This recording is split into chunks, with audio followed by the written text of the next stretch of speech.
Gujarati medium chapter 4 વિષય સામાજિક વિજ્ઞાન ભારતની રાષ્ટ્રીય ચળવળ।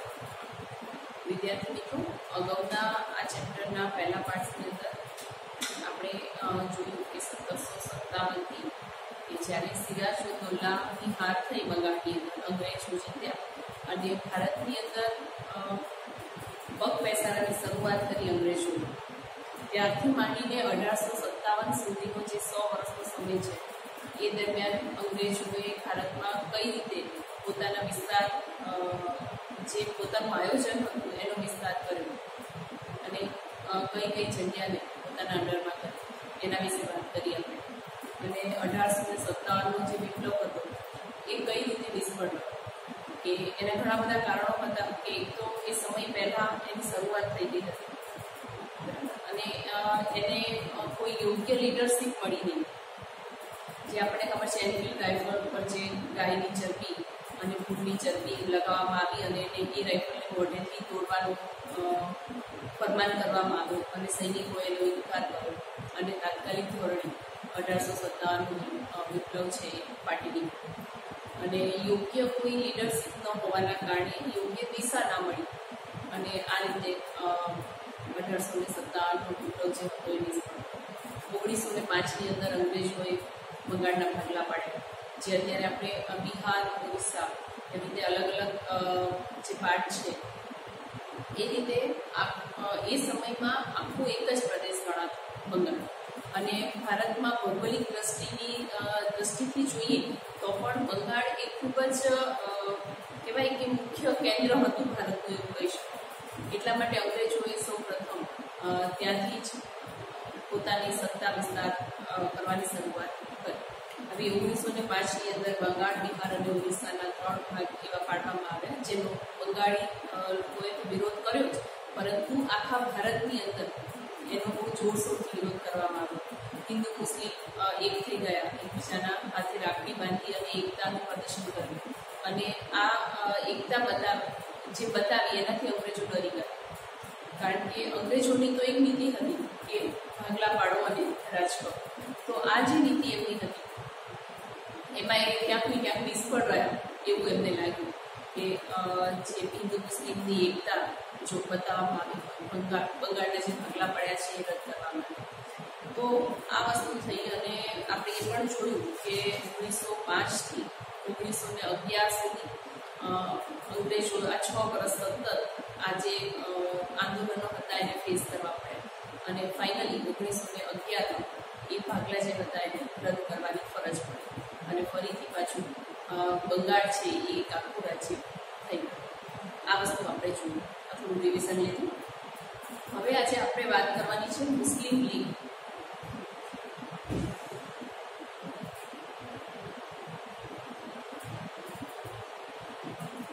મુસ્લિમ લીગ જેની સ્થાપના 1906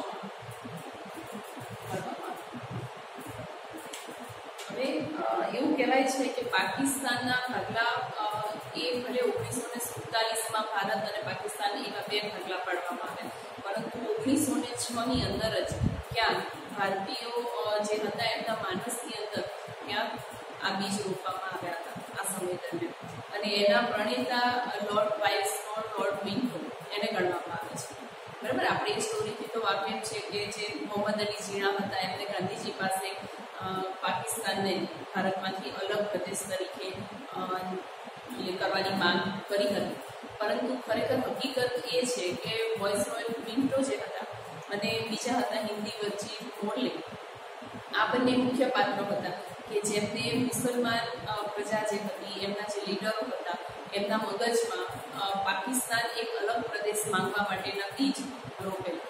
એટલે ખરેખર તો પાકિસ્તાનના પિતા કહેવાય કે પાકિસ્તાનના સાચા સર્જક કહીએ આપણે મોહમ્મદ અલી ઝીણા નથી, પરંતુ એ કોણ છે? વાઇસરોય મિન્ટો, બરાબર। જ્યારે એમને જોયું કે 1857નો જે બંગાળને વિરુદ્ધ 1905 પછી જે ભાગલા પડ્યા અને 1857નો જે વિપ્લવ હતો એ બંનેની અંદર અંગ્રેજોએ જોયું કે એ પોતે જે યોજના ઘડી રહ્યા હતા એમાં એ નિષ્ફળ થઈ રહ્યા હતા, બરાબર। કે હિન્દુ મુસ્લિમ વચ્ચે જે ડિસ્પ્યુટ્સ ઊભા કરવા માંગતા હતા, પણ ખરેખર એવું બન્યું નહીં। હિન્દુ મુસ્લિમો બંને ભેગા થઈને તો એક સાથે આ લડાઈમાં ઉભા રહ્યા.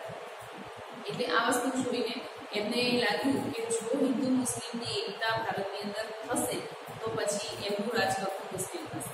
એટલા માટે એમને શરૂઆત કરી કે જે મુસ્લિમોના જે લીડર હતા, જે આ રાષ્ટ્રવાદ ઊભો હતો એને કચડી નાખવાનો પ્રયાસ કર્યો કે હિન્દુ મુસ્લિમની એકતા તો કોઈ પણ સંજોગોમાં પોસાય એમ જ નહોતું.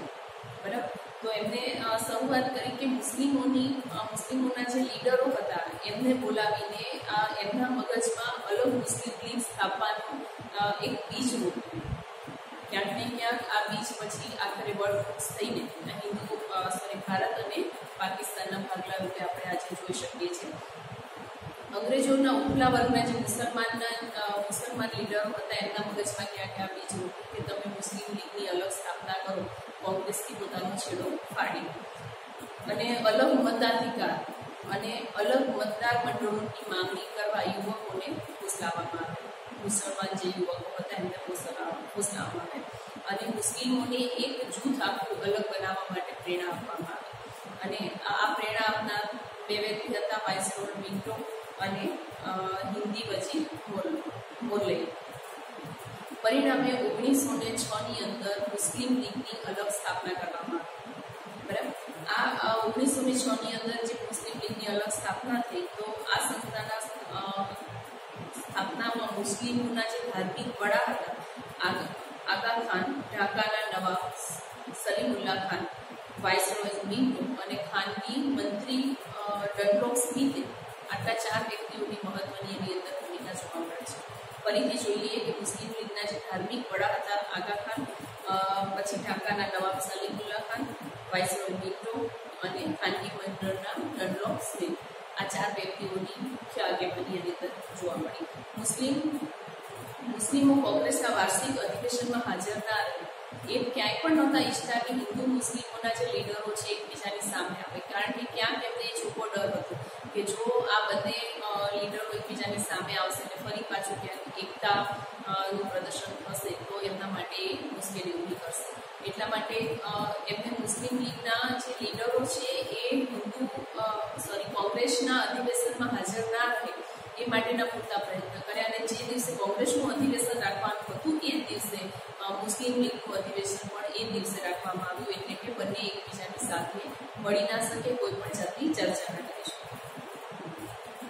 આમ અલગ પ્રતિનિધિત્વની માંગણી મુસ્લિમોની નહીં, બરાબર, મુસ્લિમોની અંદર આ બીજ રોપનાર જે હતા વાઇસરોય મિન્ટો એની હતી અને એ અંગ્રેજોની નીપજ હતી. એટલે ખરેખર તો આપણે એવું કહી શકીએ કે પાકિસ્તાન એ કોઈ મુસ્લિમોના વડા અથવા મોહમ્મદ અલી જીણાના મગજની ઉપજ નહોતી. આ બીજ રોપનાર તો વાઇસરોય મિન્ટો હતા, એટલે કે અંગ્રેજો હતા અને એ ક્યાંક ને ક્યાંક વટવૃક્ષ થઈને આજે આપણી સામે ઊભું છે. મુસ્લિમ સહયોગી બનાવવાની નીતિની શરૂઆત કરી હતી અને મિન્ટોએ ઘણા લેખકો તો મુસ્લિમ કોમવાદના પિતા તરીકે પણ વાઇસરોય મિન્ટોને એવું બહુનામ આપવામાં આવ્યું છે કે મુસ્લિમ કોમવાદના પિતા તરીકે મોહમ્મદ અલી જીણા નહીં પરંતુ વાઇસરોય મિન્ટો. આ ખાલી જગ્યાની અંદર ક્યાંક તમને એક્ઝામની અંદર પૂછાઈ શકે. એક ઇતિહાસકાર તો ત્યાં સુધી લખે છે કે પાકિસ્તાનના સાચા સર્જક મોહમ્મદ અલી જીણા નહીં પરંતુ વાઇસરોય મિન્ટો છે અને લોર્ડ મિન્ટો. ત્યારે હિન્દુ મુસ્લિમ સંઘર્ષ વધ્યો અને છેવટે હિન્દના ભાગલા એ આપણી સમક્ષ આવી રહ્યા. એટલે મુસ્લિમ લીગ 1906ની અંદર જે મુસ્લિમ લીગની સ્થાપના કરવામાં આવી તો એ મુખ્યત્વે પાકિસ્તાન ને અલગ માંગણી કરી એના બીજ ત્યાંથી રોપાય એવું આપણે કહી શકીએ. આ પરીક્ષાના ઇમ્પોર્ટન્ટ ક્વેશ્ચન છે એટલે એ ધ્યાનમાં રાખીશું. હવે આપણે આગળનો મુદ્દો જોઈએ ઉગ્ર ક્રાંતિકારી ચળવળ. બરાબર, તો એ સમયમાં ભારતની અંદર એવા 2 પાર્ટ હતા કે જે ભારતની આઝાદી માટે જ લડી રહ્યા હતા, પરંતુ એ બંનેના જે ઇન્ટેન્શન અથવા ગોલ એ બંને અથવા લડવાની જે રીત હતી એ અલગ અલગ હતી. એક તો ગાંધીજી કે જે અહિંસાના માર્ગે આઝાદીને પ્રાપ્ત કરવા માંગતા હતા અને બીજા જે આપણા ક્રાંતિકારીઓ જે હિંસાને હથિયાર બનાવી અને લડાઈમાં જોડાયા હતા. તો આજે આપણે ઉગ્ર ક્રાંતિકારી ચળવળોની વાત કરીએ છીએ અને એવા ક્રાંતિકારીઓની વાત કરીએ કે જેને આપણા દેશને આઝાદી મેળવવા માટે ઘણા બધા પ્રયત્નો કર્યા અને પોતે શહીદી બન્યા.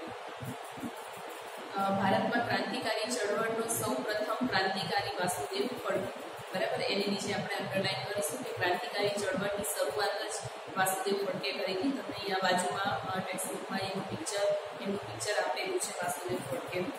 અને એ સિવાય દામોદર ચાફેકર, બાલકૃષ્ણ ચાફેકર બંધુઓ, વીર સાવરકર, બારિન્દ્રનાથ ઘોષ, ખુદીરામ બોઝ, પ્રફુલ્લ ચાકી, રામપ્રસાદ બિસ્મિલ, અશફાક ઉલ્લા ખાન, ચંદ્રશેખર આઝાદ, ભગતસિંહ, શિવરામ, રાજગુરુ સુખદેવ, બટુકેશ્વર દત્ત, રોશનસિંહ જેવા અન્ય ક્રાંતિકારીઓએ રાષ્ટ્રવાદની જ્યોત જલાવી રાખી. અને શસ્ત્રો બનાવવાથી માંડી અને એનો ઉપયોગ કઈ રીતે કરવો, બોમ્બ કઈ રીતે, દેશી બોમ્બ છે એ કઈ રીતે બનાવવા, આ બધી જ એ ટ્રેનિંગ પામેલા યુવાનો હતા કે જેમને અંગ્રેજોના આંખની ઊંઘ ઉડાવી દીધી એવું કહી શકાય.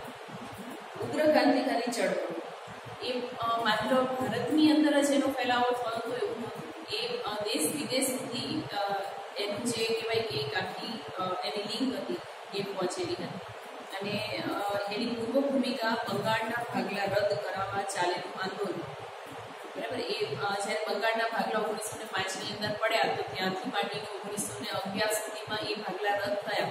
ત્યાં સુધીમાં એ જે ક્રાંતિકારોની ચળવળ જે છે અથવા એમની જે ભૂમિકા છે એની અંદર જોઈ શકાય. અંગ્રેજોને ત્યારે જ એ આંખમાં ફટકવા લાગ્યા ક્રાંતિકારો, કારણ કે ક્રાંતિકારીઓની શરૂઆત જ ત્યાંથી થઈ એવું આપણે કહી શકીએ. સુરતમાં કોંગ્રેસ અધિવેશન 1907ની અંદર પડેલા જહાલ અને મવાડ ક્રાંતિકારીઓની અંદર પણ પછી બે ભાગ પડેલા જોવા મળતા, જવાલ અને મવાડ. તો જહાલ જે હતું એક આખું જૂથ એ ઉગ્રવાદી વિચારો ધરાવતું હતું, અને જ્યારે મવાડ જૂથ હતું એ ઉદારમતવાદી હતું. તો આ બંનેના આપણે નામ પણ બીજા છે પણ યાદ રાખીશું કે જહાલ અને મવાડ. જહાલ છે ઉગ્ર ક્રાંતિકારી વિચારો ધરાવતું હતું, એ ઉગ્ર માનસ ધરાવતું હતું એવું કહી શકાય, અને મવાડ છે એ ઉદારમતવાદી હતું. આવા બે ભાગમાં પડેલા અને કોંગ્રેસની માત્ર ઠરાવો, વિનંતીઓને આજીજી કરવાની પદ્ધતિનો પ્રબળ વિરોધ જેવા સંજોગો પડેલા. અને એમાં જે લાલ, બાલ અને પાલની ત્રિપુટી હતી, બરાબર, આપણને એ ત્રિપુટી વિશે ખબર છે, લાલ, બાલ અને પાલ. એ ત્રિપુટીઓ જહાલવાદી નીતિ અપનાવી. જહાલવાદી એટલે કે ઉગ્રવાદી વિચારસરણી ધરાવતા, એટલે કે એ લોકો એવું જ માનતા કે જે આપણી ઉપર અન્યાય કરે છે એમને પછી મારવામાં કોઈ ગુનાની બાબત નથી, એટલે હિંસાને વધારે મહત્વ આપતા. હિન્દુ યુવાનો કાર્યક્રમમાં નવું ચૈતન્ય રેડાયું અને જબરજસ્ત જે કોંગ્રેસની ઢીલી પોચી જે નીતિ હતી એની અંદર એક જબરજસ્ત યુટર્ન આવ્યો, એક મોટો વળાંક આવ્યો એવું આપણે કહીશું. અહીં આગળ તમને જે ચિત્રો આપ્યા છે એમાં ખુદીરામ બોઝને આપણે જોઈ શકીએ છીએ, રામપ્રસાદ બિસ્મિલ, અશફાક ઉલ્લા ખાન, ચંદ્રશેખર આઝાદ એમને આપણે સૌ ઓળખીએ છીએ, સરદાર ભગતસિંહ, શિવરામ રાજગુરુ અને સુખદેવ થાપર. ભગતસિંહ, રાજગુરુ અને સુખદેવ આ ત્રણ વિશે તો આપણને ખબર છે એમની સ્ટોરી તો કે એ ત્રણેય એક સાથે ફાંસીના પાંચડે ચઢેલા, બરાબર. રોશનસિંહ અને બાળ ગંગાધર ટિળક. લોકમાન્ય બાળ ગંગાધર ટિળકે ઉગ્ર ભાષણ આપ્યું અને એમને એ આખું એક લાઈન છે એમની જે છે એ આજની તારીખમાં પણ એટલી બધી ફેમસ છે કે સ્વરાજ્ય મારો જન્મસિદ્ધ અધિકાર છે અને તેને લઈને જ હું જંપીશ. સ્વરાજ્ય એટલે કે આ દેશને આઝાદ કરાવો, મારા દેશની અંદર હું સ્વતંત્ર હોઉં એ મારો જન્મસિદ્ધ અધિકાર છે અને એને લઈને જ હું જંપીશ. જે આઝાદીના ક્રાંતિકારી લડવૈયાનો મુખ્ય મંત્ર બની ગયો. એટલે આ તમને આ રીતે ખાલી જગ્યામાંની અંદર અહીં આગળ સ્વાધ્યાયની અંદર જ પૂછેલું છે કે સ્વરાજ્ય, અથવા એ રીતે પણ પૂછાય કે ખાલી જગ્યા એ મારો જન્મસિદ્ધ અધિકાર છે. આ વાક્ય ખાલી જગ્યા બોલે છે એ રીતનું બે ખાલી જગ્યાઓની રીતે પણ પૂછાય, અથવા કોણ બોલે છે એ રીતે પણ પૂછાઈ શકે કે સ્વરાજ્ય મારો જન્મસિદ્ધ અધિકાર છે અને એ લઈને જ હું જંપીશ. આ વાક્ય કોણ બોલે છે? તો કોણ બોલે છે? બાળ ગંગાધર ટિળક. ભારતના નવ યુવાનોની અંદર એક ગુલામીની આઝાદી મેળવવા માટેનો એક જુસ્સો વધી રહ્યો હતો આ ક્રાંતિકારીઓ જે હતા એની અંદર, અને માતૃભૂમિને સ્વતંત્ર કરવા માટે કોઈ પણ ભોગ આપવા એ લોકો તૈયાર હતા. ચાહે પોતાનો પ્રાણ આપવાનો હોય કે કોઈનું પ્રાણ લેવાનું હોય, એટલે સુધી એમની એક ઉગ્રતાવાદી વિચારસરણી હતી. ને ભારતમાં મહારાષ્ટ્ર, બંગાળ, પંજાબ, બિહાર, ઓરિસ્સા, ગુજરાત રાજ્ય, મદ્રાસ પ્રાંત, ઉત્તર પ્રદેશ ભારતમાં ક્રાંતિકારી પ્રવૃત્તિઓ ચાલી રહી હતી. એવું નહોતું કે કોઈ એક પ્રદેશ માટે કે કોઈ રાજ્ય માટે આ જે પ્રક્રિયા હતી એટલી પૂરતી હતી, પરંતુ બધે જ આખા દેશમાં પૂણે આ ક્રાંતિકારી જે પ્રવૃત્તિઓ હતી એ ચાલી રહી. આ પ્રવૃત્તિ મિત્ર મેળા સોસાયટી, અભિનવ ભારત સમાજ, અનુશીલન સમિતિ, અંજુમને મોહલ્લા એ વતન, ઇન્ડિયન પેટ્રિયોટ્સ એસોસિએશન અને જે પાછળથી ભારત માતા એને નામ આપવામાં આવ્યું વગેરે સંસ્થા સ્થાપીને ક્રાંતિકારી પ્રવૃત્તિને ભારે વેગ મળ્યો. એટલે એક જૂથ બનવા લાગ્યા ક્રાંતિકારીઓના અને એને અલગ અલગ આ રીતે નામથી ઓળખવા લાગ્યા. અને એ જૂથની અંદર બીજા જે લોકલ કહેવાય કે પ્રજા હતી, આમ પ્રજા હતી, એ પણ એની સાથે જોડાવા લાગી અને આમ ક્રાંતિકારી જે પ્રવૃત્તિઓ હતી એને વેગ મળ્યો. પ્રથમ તબક્કામાં જોઈએ તો સંધ્યા, યુગાંતર, નવશક્તિ, વંદે માતરમ, કેસરી, મરાઠા જેવા વર્તમાનપત્રો હતા, એનો પણ બહુ મોટો ફાળો ગણાવી શકાય.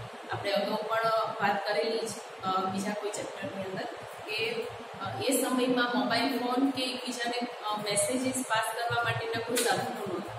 તો એ સમયે વર્તમાનપત્રોની જે શરૂઆત થઈ, તો એ વર્તમાનપત્રો જ મુખ્યત્વે જુસ્સો વધારવા માટે કે કયા પ્રદેશની અંદર શું ચાલી રહ્યું છે અથવા કેવી ક્રાંતિકારી પ્રવૃત્તિઓ ચાલી રહી છે કે અંગ્રેજો તરફથી કેવા અન્યાય થઈ રહ્યા છે, આ બધી ડિટેલ મેળવવા માટેનું એકમાત્ર સાધન એ સમયે વર્તમાનપત્રો હતા.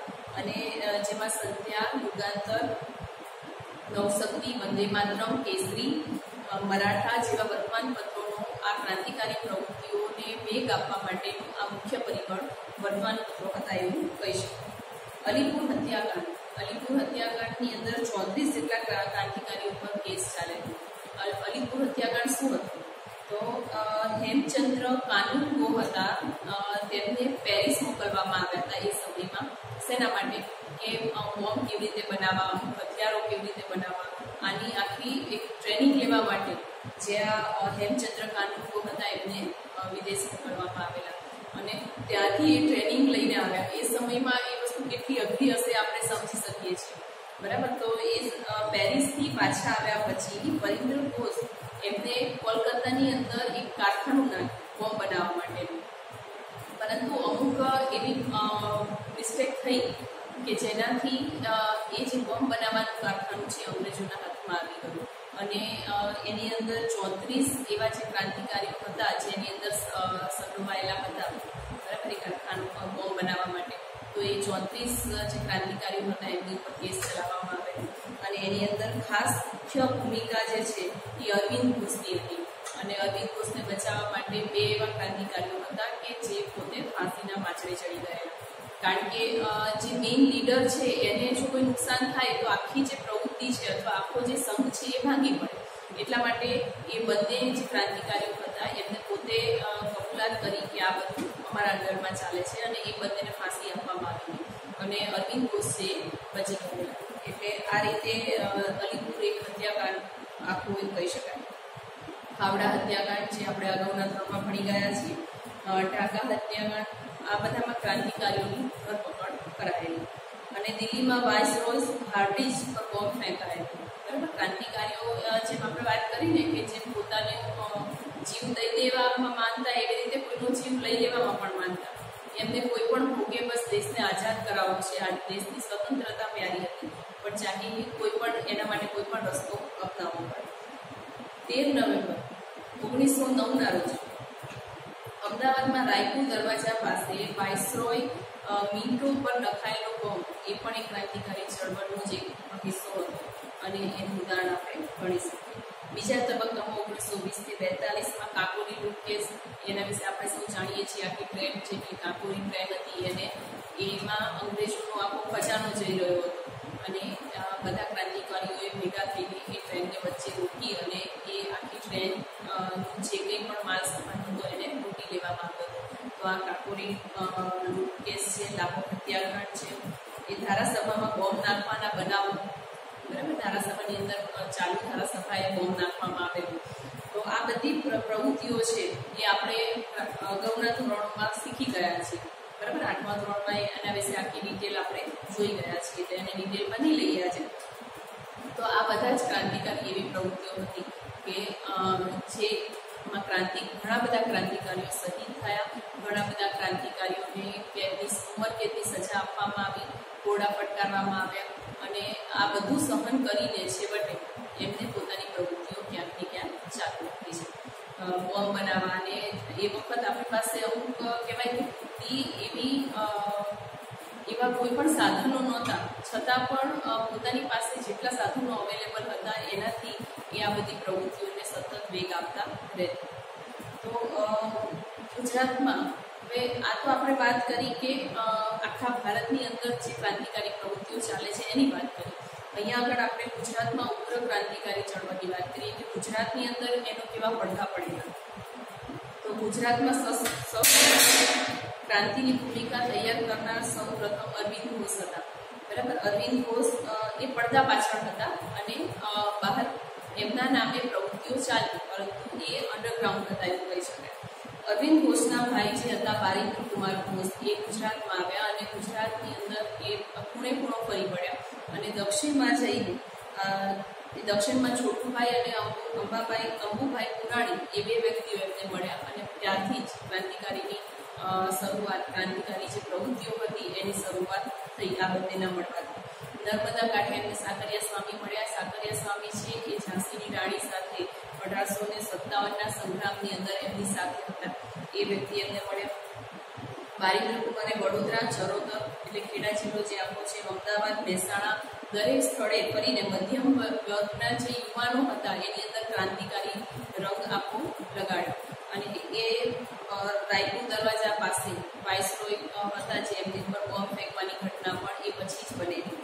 અને અરવિંદ ઘોષ એ સમયમાં ડાયરેક્ટ કોઈ પુસ્તકો, હવે ધારો કે કોઈ એક વ્યક્તિને એક ક્રાંતિકારી છે એને દેશી બોમ્બ બનાવવાની પેટર્ન આપે છે, પરંતુ એ બીજા પ્રદેશ સુધી કે બીજા રાજ્ય સુધી કેવી રીતે પહોંચાડે? તો એ સમયે જે અરવિંદ ઘોષ છે એમને પોતાનું જે પુસ્તક હતું ભવાની મંદિર, એટલે ટાઇટલ બીજા આપતા, કારણ કે અંગ્રેજો પોતે ભણેલા ગુજરાતી એમને આવડતું નહીં, અથવા બીજી કોઈ ભારતની લેંગ્વેજ એમને આવડતી નહીં હોય. એટલા માટે તો આપણા ક્રાંતિકારીઓએ એવો પ્રયત્ન કર્યા કે જેમ કે અહીંયા ભવાની મંદિર, અરવિંદ ઘોષે ભવાની મંદિર નામનું પુસ્તક લખ્યું, તો એના ટાઇટલ ઉપરથી કોઈને ખ્યાલ ના આવે કે આની અંદર બોમ્બ બનાવવાની રીતો કે અન્ય બીજા સાધનો બનાવવાની રીતો અંદર આપેલી છે. તો એ રીતે આખી ક્રાંતિકારી પુસ્તિકાઓ બજારમાં લાવતા અને એ રીતે એક જગ્યાની જે કંઈ પણ એમના વિચારો છે અથવા જે કંઈ પણ સિસ્ટમ છે એ બીજા સુધી પહોંચાડવાનું આ એક કહી શકાય. અને આ ઉપરાંત ઘણા બધા એવા પુસ્તકો એ લોકોએ બહાર પાડેલા, જેમાં નાવાનું સાબુ બનાવવાની રીત, એવી રીતે પુસ્તકનું ટાઇટલ આપવામાં આવતું.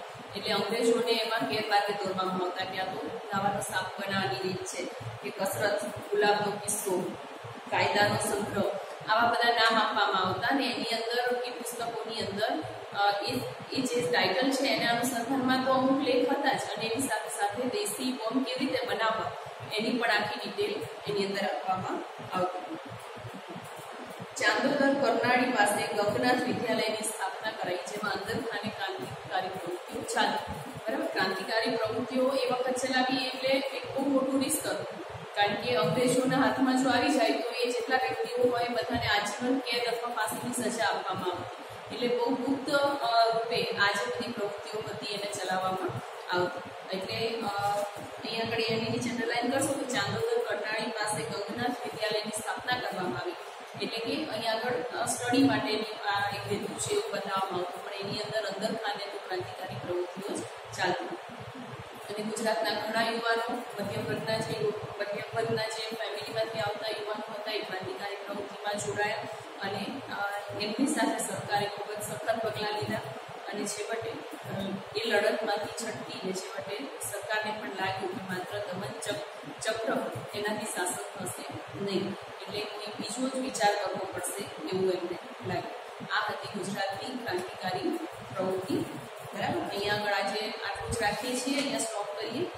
નેક્સ્ટ લેક્ચરની અંદર આપણે અત્યારે આપણે ભારત અને ગુજરાતની ક્રાંતિકારી ચળવળોની વાત કરી. નેક્સ્ટ લેક્ચરની અંદર વિદેશી ક્રાંતિકારી પ્રવૃત્તિઓ કેવી રીતે ચાલી અને કેવી રીતના વિદેશમાં રહેલા જે ક્રાંતિકારીઓ છે ભારતના ક્રાંતિકારીઓને સપોર્ટ કરતા. એ બહુ અઘરી બાબત હતી કે ત્યારે ટ્રાન્સપોર્ટ એટલા અવેલેબલ નહોતા, એકબીજાના મેસેજીસ પાસ કરવા એટલું બધું અવેલેબલ નહોતું, એ સિસ્ટમ અવેલેબલ નહોતી અને ત્યારે આ પ્રવૃત્તિ એ બહુ કહેવાય કે જોખમી હતી.